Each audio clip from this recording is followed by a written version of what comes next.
Vitajte pri počúvaní podcastu spoločnosti Šídel Slovensko. Keďže sa nás častokrát pýtate tie isté otázky, rozhodli sme sa pre vás pripraviť tento podcast. Budeme sa rozprávať o všetkom, čo sa týka komínov a komínových systémov. Volám sa Juraj Benda a na moje otázky bude odpovedať technický riaditeľ spoločnosti Šídel Slovensko Maroš Plško. Dobrý deň. Dobrý deň. V minulých podcastoch sme si hovorili, ako si navrhnúť a postaviť komínový systém. Dnes si povieme o tom, ako k nemu pripojiť spotrebič. Pán Plško, ako si ku komínu pripojiť napríklad krbové kachle? Určite v prípade pripojenia krbových kachlí odporúčame použiť originálne prechodky alebo redukcie. Je to z toho dôvodu, že ponúkame riešenia, ktoré zabezpečujú dilatáciu. Najčastejším problémom, ktorý sa vyskytne s keramickým komínovým systémom na stavbe alebo v rodinnom dome je to, že sa pokúša ten, kto pripája spotrebič, dostať 200 do 200, čo znie úsmevne, ale bohužiaľ stáva sa to.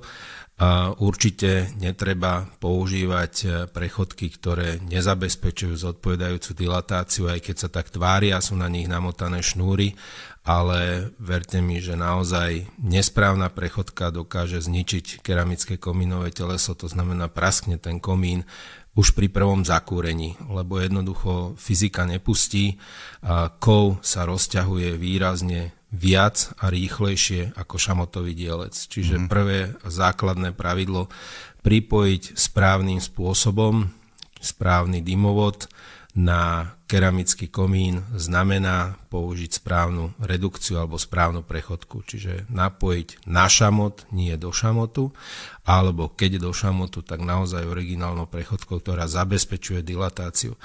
Toto máme vyznačené nielen na našej webovej stránke v najčastejšie kladených otázkach, ale takisto pokiaľ si zákazník otočí montážny návod keramického komínového telesa a pozrie na zadnú stranu, tak sú tam ukážky, ako komínové teleso dokážete zničiť pri prvom zakúrení, to znamená s nesprávnym napojením, ale samozrejme je tam aj ukázané, že keď správne pripojíte, ako sa to deje a prečo je to správne. No a u kovových komínových telies je zabezpečený správny styk kovového dymovodu s kovovým komínovým telesom so sopuchom, čiže tu nemáme problém s dilatáciou, lebo jednoducho toto systémové napojenie nespôsobí akýkoľvek problém. Spájate kov s kovom, takže takýmto spôsobom dojde k zodpovedajúcej dilatácii.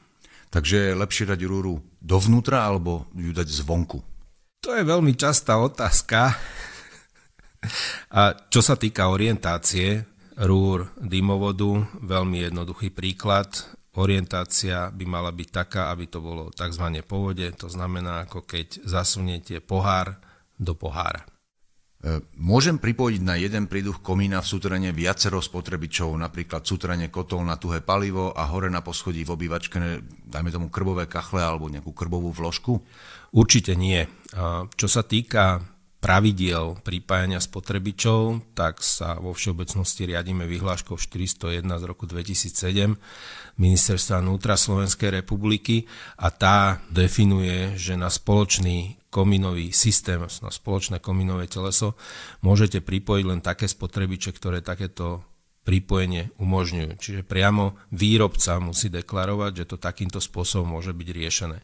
Ale už z titulu starých skúseností nie je možné pripájať, alebo dôrazne sa neodporúča pripájať takéto viaceré spotrebiče na jeden komínový prieduch, obzvlášť kotol na tuhé palivo. Kotol na tuhé palivo, centrálny zdroj tepla, potrebuje samostatný komínový prieduch. Čiže tu by som vôbec nepripúšťal tú možnosť, že napojiť dole v súteréne kotol a na poschodí krbové kachle. Existuje tam nebezpečenstvo, že niekto zabudne zatvoriť dvierka na krbových kachliach alebo budú netesné v prípade nedokonalého horenia, nedostatočného komínového ťahu môže dochádzať k tvorbe oxidu uholnatého alebo všeobecne pri prevádzkovaní toho spotrebiča je jedným z produktov horenia oxid uholnatý a to je plyn, ktorý naozaj spoľahlivo zabíja. Čiže za týchto okolností by došlo k výronu tohto oxidu uholnatého do vnútorného priestoru a boli by užívateľi obyvatelia v ohrození života, čiže v žiadnom prípade takýmto spôsobom riešiť. Je možné pripájať spotrebiče na tuhé palivo, krbové kachle, na spoločný komínový prieduch, ale znova musí to jednoznačne deklarovať výrobca daného spotrebiča, musí byť na to pripravené komínové teleso, musíte mať riešený prívod vzduchu, čiže nesmie to byť otvorený spotrebič voči vnútornému priestoru. Takže na toto určite sa treba opýtať odborníkov a neriešiť to svojpomocne prípadne. A ten povedal, že sa to tak kedysi robilo a podobne. Nie, v žiadnom prípade. Riadte sa deklaráciami výrobcu spotrebiča, komínového telesa, alebo sa opýtajte nás, určite vám dokážeme poradiť a pomôcť. To je veľmi dôležitá informácia.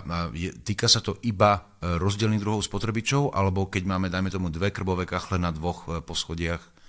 V prípade 2 krbových kachlí znova platí to, pokiaľ ich výrobca toto umožňuje, jasne, jednoznačne deklaruje, že umožňuje pripojenie takýchto spotrebičov viacerých na jeden komínový prieduch, tak samozrejme môžete. Ale musí tam byť jednoznačná deklarácia, že áno, toto je spotrebič, ktorý umožňuje viaceré pripojenie na jeden komínový prieduch.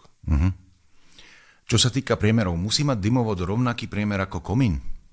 Nie, nemusí.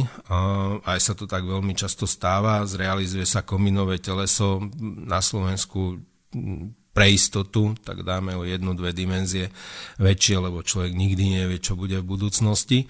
Takže máte krbové kachle, ktoré majú vyústenie 150 a komínové teleso máte 180 alebo 200. Čiže dymovod zrealizujete v priemere, ako máte dymovod alebo vyústenie dymovodu zo spotrebiča a nakoniec sa napojíte na komínové teleso prechodkou redukciou 150 na 180 alebo 150 na 200.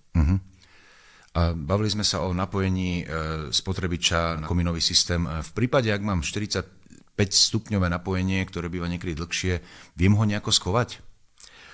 Áno, viete ho schovať, pokiaľ spravíte krbovú obostavbu. Pokiaľ toto je jedna z vecí, ktorú treba zvážiť pri voľbe komínového telesa, že ak máte istotu, že budete mať krbovú vložku s krbovou obostavbou, tak to 45-stupňové zaústenie nie je na škodu veci. Ale v prípade, že len troška pripúšťate tú možnosť, že tam budete mať krbové kachle a nie krbovú vložku, lebo nezostanú finančné prostriedky na realizáciu krbu, tak radšej by som volil už vo fáze stavby komínové telesa 90-stupňové napojenie. To 45-stupňové napojenie sa nedá schovať. Sú v ponuke na slovenskom trhu, ako to už býva, riešenia, že sa zreže to 45-stupňové napojenie zároveň s omietkou a potom sa na to osadí prechodka, ale je to zrovna ten typ prechodky, ktorý nezaručuje tú dokonalú dilatáciu a jednoducho pri zakúrení dojde k roztiahnutiu. Aj keď tam máte šnúru, tak tá šnúra je držaná takými plechovými výstupkami a tie sa vlastne roztláčajú vplyvom tepla a zatlačajú na ten šamot a potom dojde k tomu prasknutiu. Čiže ak len troška pochybujete o tom, že tam nebude krbová vložka a že pripúšťate, že budú krbové kachle, tak určite 90-stupňové napojenie. A čo sa týka prívodu vzduchu na horenie do spotrebiča, a ako jeho najlepšie zabezpečiť? Existujú nejaké redukcie? Čo sa týka prívodu vzduchu, tak realizácia napríklad šachtov, multifunkčnou šachtou v prípade nášho komínového telesa nepotrebujete extra redukciu, stačí vám vyfrezovať otvor, ktorý potom následne dopojíte flexi rúrov na samotný spotrebič, či už zo spodu, pokiaľ to umožňuje, alebo zo zadu, takže nič extra na takéto pripojenie nepotrebujete. Chceme pripojiť krbové kachle z inej strany komína. Čo máme robiť?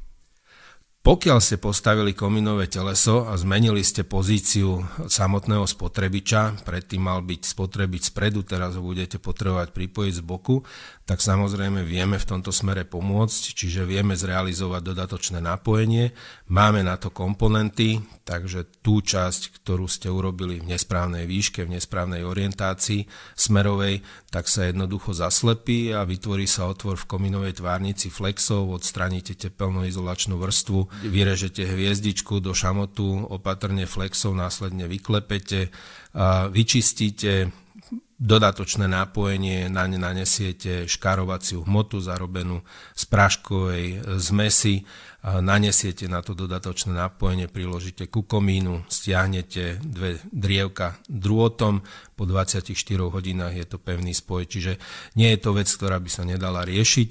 Ponúkame riešenie v podobe dodatočného nápojenia a viete ho realizovať v podstate na ktoromkoľvek z keramických komínov. Ak sa bavíme o kovových komínových telesách, tak v tomto prípade je to veľmi jednoduché. Uvoľníte sponu, pootočíte do správneho smeru, sponu stiahnete, nápojenie otočené.